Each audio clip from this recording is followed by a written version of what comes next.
শুরু করছি প্রেম বর্ণহীন। লিখনীতে তনিমা খান। পর্ব সংখ্যা 20।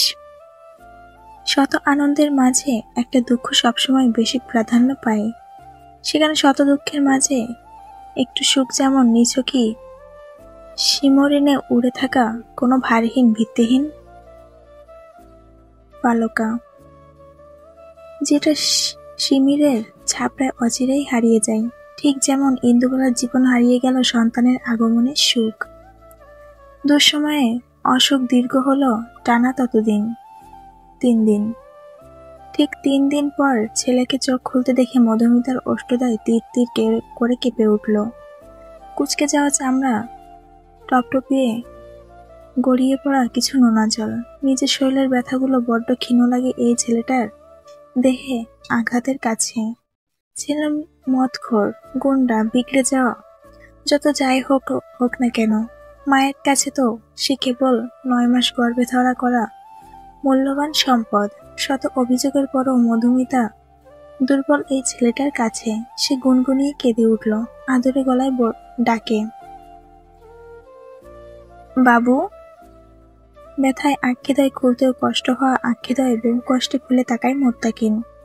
বড্ড ক্লান্ত বিস্ময় দৃষ্টি, স্থির দৃষ্টিতে তাকায় মায়ের কন্দনরত মুখ পানে। স্বভাব সুলভ ব্যথা না দেখাতে পারার দুর্বলতা আজও প্রগাঢ় হওয়া প্রকাশ করতে পারল না ব্যথা। শুধায়, মাথায় ব্যান্ডেজ কেন? কিছু না। মধুমিতা বহু কষ্টে উচ্চারণ করে, যা জিজ্ঞাসা করেছি তা বলো মামুনি। মাথায় হাতে ব্যান্ডেজ কেন? আর হাত?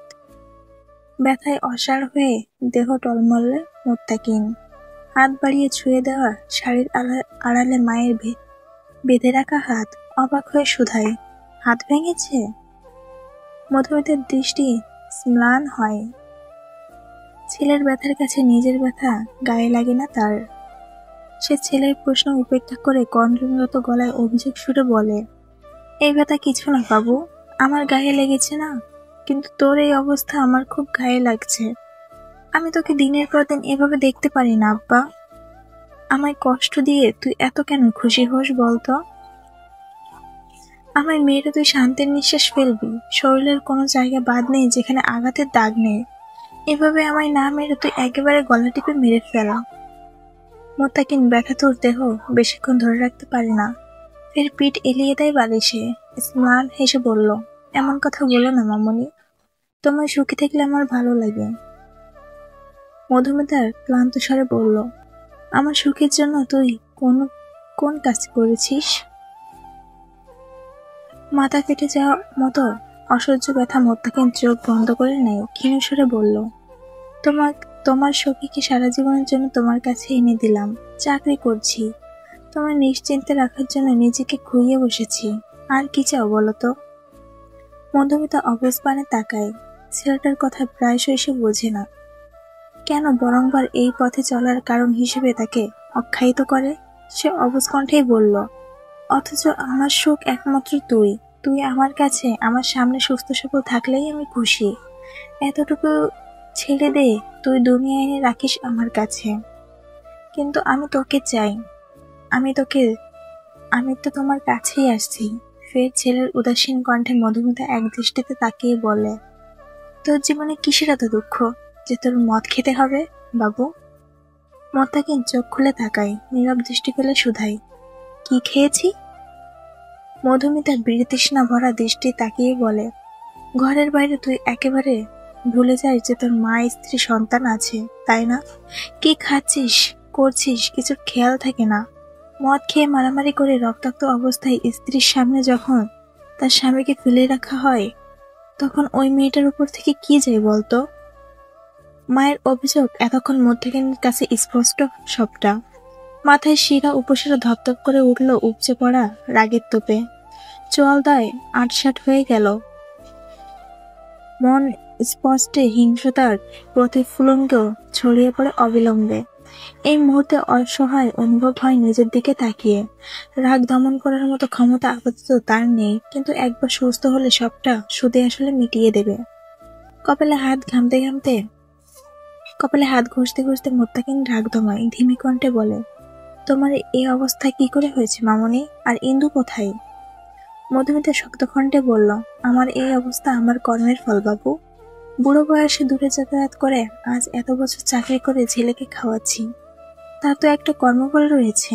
আমার কষ্টের পরিবর্তে সেটাই পেয়েছি। তোর তোর এই অবস্থা, একটা দুটো অ্যাক্সিডেন্ট আমার উপহার। এগুলো হচ্ছে আমার উচিত শিক্ষা। অ্যাক্সিডেন্ট শুনে মোত্তাকিনের ভেতরকার হিংস্রতা খানিক কমে আসে। নয়তো ভেবেছিল এখানেও তপন নামক জানোয়ার এর হাত আছে। পুনরায় শুধায়, ইন্দু কোথায়? ইন্দু বলা সঠিক জায়গায় আছে, যেখানে থাকলে ও আর ওর বাচ্চা একটা সুস্থ স্বাভাবিক জীবন পাবে, সেখানেই আছে। মোত্তাকিনের কপাল ঘষতে থাকা হাতটা আচমকা থেমে যায়। সদ্য খোলা নেত্রদয়ে বিন্দু স্পষ্ট হয় যেন।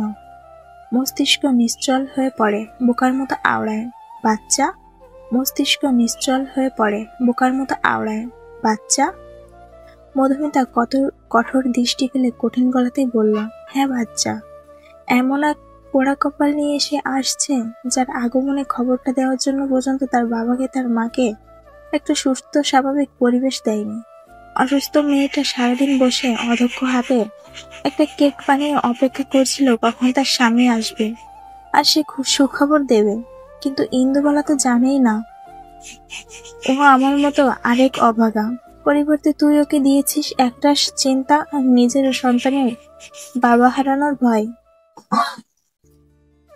সেই বাসি পচে যাওয়া কেকটা গতকাল আমি নিজের হাতে ডাস্টবিনে ফেলে দিয়েছি। আমায় কষ্ট দিয়েছিস, আমি মেনে নিচ্ছি বাবু। ইন্দুবালা আর আমার নাতি নাতনিকে দিস না, ওদের তুই ছাড়া আর কেউ নেই। তোর যদি কিছু হয়ে যায় ওদের পুরো পৃথিবী পায়ে ঠেলে দিবে, উঠতে বসতে কটু কথা শোনাবে। নার্স আর ডাক্তার ঢুকতে মধুমিতার চোখ মুছে উঠে দাঁড়ায়। ডাক্তার স্পেস চাইলে তাকে কক্ষ থেকে বেরিয়ে যেতে হয়। মোত্তাকিন সে তখনও থমকে আছে। কুহরে আন্দোলিত হয় কারোর আগমনের সুখময় বার্তা। অষ্টিকোণে ঠিকরে হাসি ফুটে ওঠে, চোখ মুখে উল্লাস ছুঁয়ে যায়। ডাক্তার ছেলেটি হাস্যোজ্জ্বল মুখ দেখে বলল, একটু সুস্থ হয়ে মুখে হাসি চলে এসেছে, শরীরের দিকে তো তাকানো যাচ্ছে না। এত ব্যথা নিয়ে হাসি আসছে কি করে? মোত্তাকিন চকচকে দৃষ্টিতে তাকায় ডাক্তারের পানে। প্রসন্নতায় প্রচন্ড উত্তেজিত হয়ে বোকাশোকা কণ্ঠে বলে, জানেন আমি বাবা হচ্ছি, আমার একটা বাবু আসবে কয়েকদিন পর। ডাক্তারের মুখে স্মিত হাসি ফুটে উঠল, মাথা নেড়ে বলল, ও তবে এই ব্যাপার, এত খুশির খবর। তবে এমন জীবনযাপন কেন করো? মাদক সেবন করো কেন? মা স্ত্রী সন্তান সবাই তো আল্লাহ দিয়েছে, আর কি চাই ভালো থাকার জন্য? আর কিচ্ছু চায় না। মোত্তাকিন চঞ্চল কণ্ঠে আওড়ায়। ছেলেটা অতি উল্লাসে ব্যক্তিত্ব খুইয়ে বসেছে। সে উদ্বেগ নিয়ে ডাক্তারকে বলল, আমায় রিলিজ দেবেন কখন? কখন? কতদিনে বলো? 1 সপ্তাহের বেশি সময় লাগবে। আমি এতদিন এখানে থাকতে পারবো না, আমার বাসায় যেতে হবে। আমার স্ত্রী অপেক্ষা করছে আমার জন্য। মোত্তাকিন সরাজ নাকচ করে বলল, তা বললে তো হচ্ছে না। তোমার শরীরের দিকটাও তো দেখতে হবে। তোমার স্ত্রী আর কয়টা দিন না হয় অপেক্ষা করুক, সে নিশ্চয় তোমার অসুস্থ দেখতে চাইবে না। তবে আমায় কয়েক ঘন্টার জন্য যেতে দিন, আমি আবার আসবো। মোত্তাকিন জবরদস্তি করতে লাগলো ডাক্তারের সাথে। তখন সকাল 11টা বাজে। ডাক্তার শেষমেশ হাল ছেড়ে বলল, ঠিক আছে তুমি যেতে পারবে, কিন্তু বিকালে। তার মধ্যেও আমরা দেখবো তোমার শরীরের কন্ডিশন কেমন। আচ্ছা। মোত্তাকিনের উচ্ছ্বাসিত কণ্ঠ। সে উদ্গ্রীব হয়ে আছে কখন বিকাল হবে। ডাক্তার যেতেই মিরশাদ আর অনু ঢুকলো কেবিনে। মিরশাদ বুক ভরা দীর্ঘশ্বাস ফেললো ছেলেটিকে দেখে। ছেলেটির প্রতি তার ভীষণ মায়া কাজ করে। উগ্রতার আড়ালে এক নরম আদর রয়েছে, যা শুধুই অন্যের ভালো চাই। বিকাল 4টা। বসার ঘরে 2 সোফায় পা গুটিয়ে বসে আছে তাহমিনা, ইনসিয়া আর তার নানু। ইনসিয়া মাত্রই শ্বশুরবাড়ি থেকে এসেছে বাপের বাড়ি চমকপ্রদ কাহিনী শুনতে। আম্মা, তাড়াতাড়ি মজার কাহিনী বলো। ইনসিয়ার উৎসুক কণ্ঠে তাহমিনা রয়ে বলল, পোয়াতি, বিয়ে হইতেই পারল না এর মধ্যে পোয়াতি। তাও স্বামীর ঘরে ঠাঁই হয়নি আর। স্বামী মদখোর, মদ খেয়ে মারামারি করে আধমরা হয়ে বাড়ি ফিরেছে, এখন হাসপাতালে ভর্তি।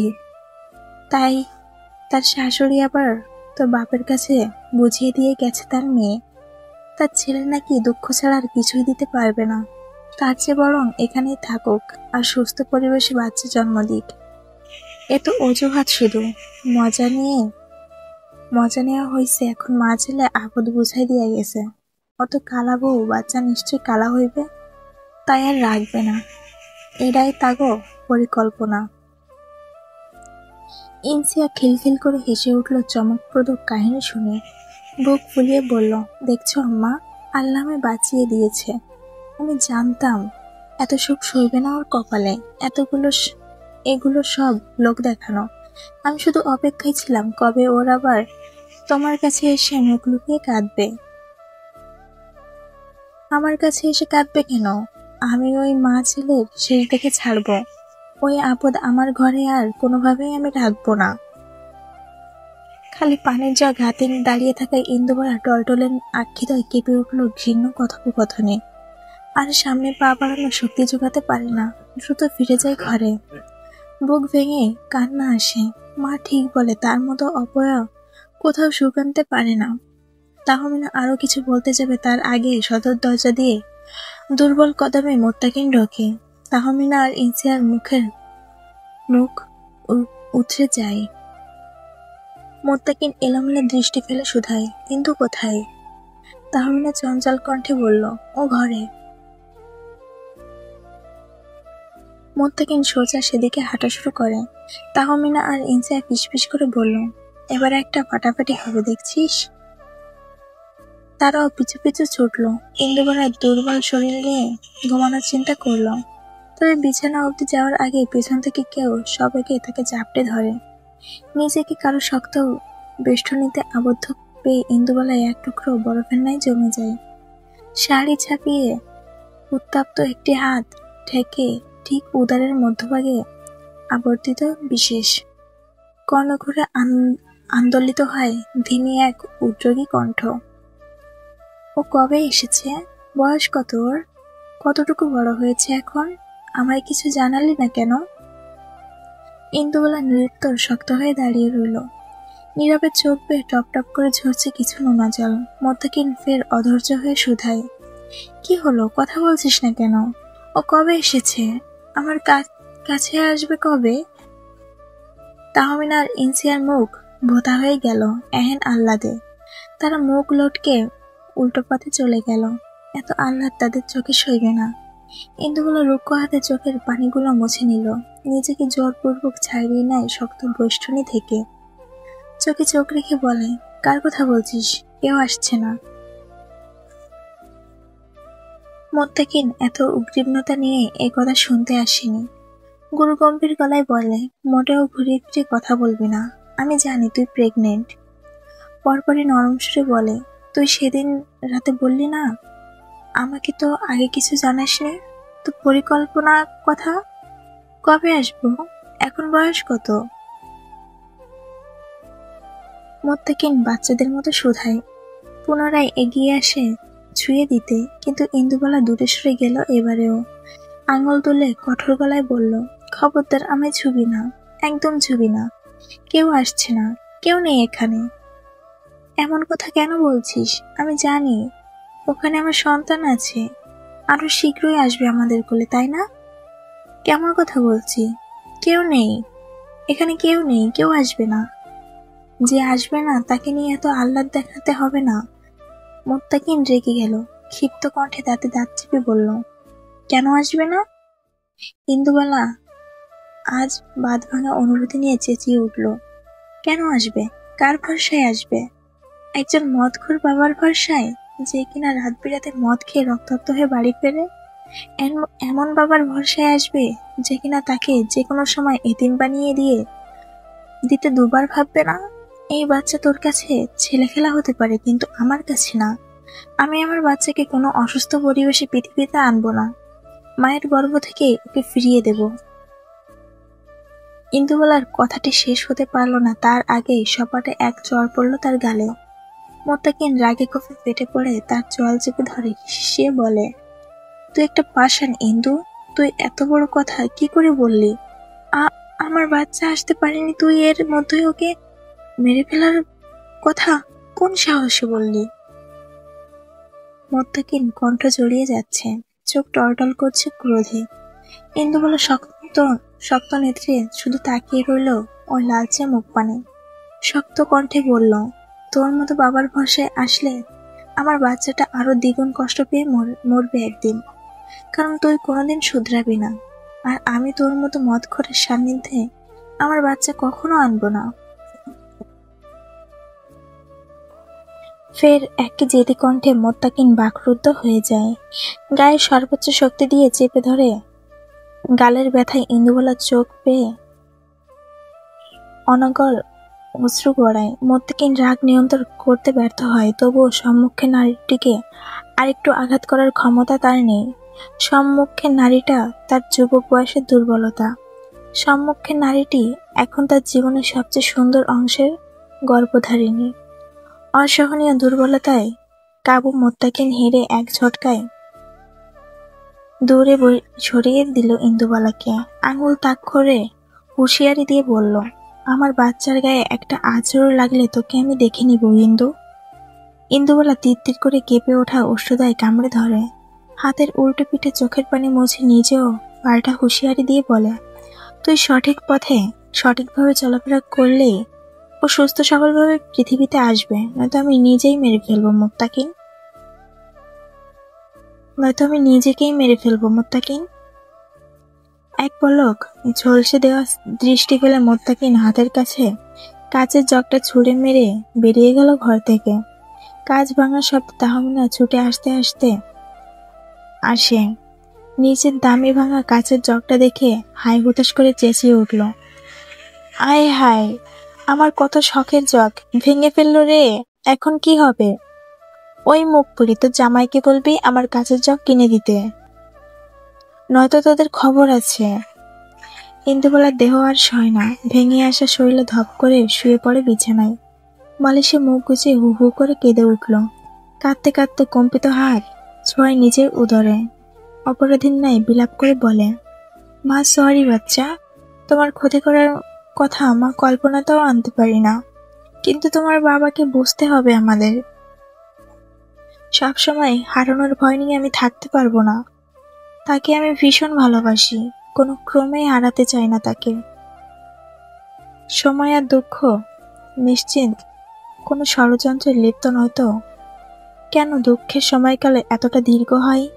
কই আনন্দমুখের সময়গুলো তো বড্ড দ্রুতগমী। সপ্তাহবাদ উজ্জ্বল ব্যস্ততার মুখ সকল। মোত্তাকিন পুরোপুরি সুস্থ হলেও ডাক্তার রেস্টে থাকতে বলেছে কিছুদিন। মধুমিতা ভাঙা হাত নিয়ে দৌড়াদৌড়ি করছে, তবে আজ অনু আর মিরশাদ এসেছে। ছেলেকে নিয়ে এই কয়দিন থাকাকালীন কয়েকজন নার্সের সাথে বেশ ভালো সম্পর্ক হয়েছে। তাদের থেকে বিদায় নিতে গেলে সে মোত্তাকিন, অনু আর মিরশাদ ডিসচার্জ পেপার নিয়ে কেবিনে অপেক্ষা করছিল মায়ের। একজন নার্স কেবিনে ঢুকে কেবিন গুছিয়ে নিতে নিতে শুধায়, আপনার জ্ঞান ফেরার পর তো আপনার বউ একবারও আসলো না, শুনেছিলাম সে গর্ভবতী, অসুস্থ নাকি? নার্সের প্রশ্নে মোত্তাকিন চোখ তুলে তাকায়, পাল্টা প্রশ্ন করল, সে কি এসেছিল একবারও? নার্স মাথা নেড়ে বলল, 3 দিন এখানেই তো ছিল, আপনার যেদিন জ্ঞান ফেরে সেদিন সকালেই চলে গিয়েছে। আর আসেনি কেন? অসুস্থ? মোত্তাকিন জবাব দেয় না, থমথমে মুখে বেরিয়ে যায় কামরা থেকে। নার্সটি অনুর দিকে অবস্থানে তাকায়। অনু মৃদু হেসে বলল, একটু অসুস্থ তাই আসেনি। নার্সটি নিরুদ্বেগ নিজের কাজ করে বেরিয়ে গেল। অনু আর মিরশাদ তাদের নিজ দায়িত্বে বাড়ি দিয়ে গেল। মধুমিতা ভাঙা হাতে সংসারের কাজকর্ম বেশ কষ্ট হয়। 3 মাস এভাবেই বেঁধে রাখতে হবে। এসে ইন্দুবালার বদ্ধ বারান্দার দরজার দিকে এক পলক তাকিয়ে মধুমিতা রান্নাঘরে ঢুকতেই মুখে হাসি ফুটে উঠল সব রান্না দেখে। ঘরও পরিপাটি পরিষ্কার। সদ্য নিয়োগ দেওয়া কাজের মহিলাকে আজ আসতে বারণ করে দিল। নিজের ভাঙা হাত ইন্দু অসুস্থতা মিলিয়ে এই কাজের লোক রাখার সিদ্ধান্ত নিয়েছিল। সে ছেলের ঘরে ঢুকে দৃষ্টি মলিন হয়। বেঘরে ঘুমাচ্ছে মোত্তাকিন। সেই দিনের পর থেকে ছেলেটা কেমন শান্ত, স্বল্পভাষী হয়ে গিয়েছে। না জিজ্ঞেস করলে কথাও বলে না, খায়ও না। সে জোর করে করে খাইয়ে দিয়েছে, নিজেও গিয়েছে একটু বিশ্রাম নেয়। গভীর রাত। বশিরের গুপ্ত ঘরে এখন সবচেয়ে আনন্দমুখর সময়। নিষিদ্ধ জিনিসের মতো হওয়ার প্রবণতা একটি বেশি তীব্র হয়। তখন আর দলবল মিলে মোট 10-12 জন আছে সেখানে। সকালে তখন নিজ নেশাদ্রব্য সেবন করে নেশায় বুঁদ হয়ে আছে। তখন পিছলে হেসে বলল, শালার মোত্তাকিনের নাকি 1 সপ্তাহ বাদ জ্ঞান ফিরেছে। আমার এক ধরার ও 1 সপ্তাহ ঘুমিয়েছে। আমি যদি ওকে পুরোপুরি ধরি তবে কবর দেওয়ার মতো ও কিছু অবশিষ্ট থাকবে না। ও আমার সাথে লাগতে আসছে বলে সে খিকখি করে হেসে উঠল। সেদিন ভাইজান তাকে কোনো কাজে দূরে কোথাও পাঠিয়েছিল। আসতে রাত হয়। পরে তাদের এখানে 10 মিনিট বসিয়েছিল তার ক্লোন ডিসকাউন্টের সাথে নেশাদ্রব্য মিশে খাইয়ে দিয়েছে। নেশাগ্রস্ত তপন নিজের জাতশত্রুকে ওভাবে পেয়ে লোভ সামলাতে পারেনি। এতদিনের রাগগুলো মনের মতো করে মিটিয়ে নিয়েছে। বর্তমানে তারা বড় ভাইয়ের গুপ্ত ঘরে লুকিয়ে আছে। আজ আর বশির নেই এখানে। মূলত মোত্তাকিনের কারণেই তারা আজ এখানে। বশির বলেছে কয়দিন গা ঢাকা দিয়ে থাকতে, নয়তো মোত্তাকিনের সামনে পড়লে একটা খুনাখুনি হয়ে যাবে। বশির আশ্বস্ত করে মোত্তাকিনের রাগ কমালে সে কথা বলে বিষয়টাকে ধামাচাপা দেবে নেশার ঘর বলে। ক্লাবের দরজায় ঠক ঠক আওয়াজ হলো। তপনের দলবলের ঘোর কাটে খানিক। তপন পিছলে যাওয়া কণ্ঠে বলে, কে এসেছে দেখ, অপ্রয়োজনীয় হলে দরজা থেকেই বিদায় করে দে। একজন ঢুলতে ঢুলতে গিয়ে দরজা খুলল। ঝাপসা দৃষ্টিতে কাউকে দেখতে পেল না। সে কপাল কুঁচকে বলল, তপন ভাই, কেউ নাই তো। কই দেখি, তবে রসিকতা করেছে কেন? তপন ঢুলতে ঢুলতে দরজার সম্মুখে আসলো। পিছলে গলায় চেঁচিয়ে উঠল, এই কোন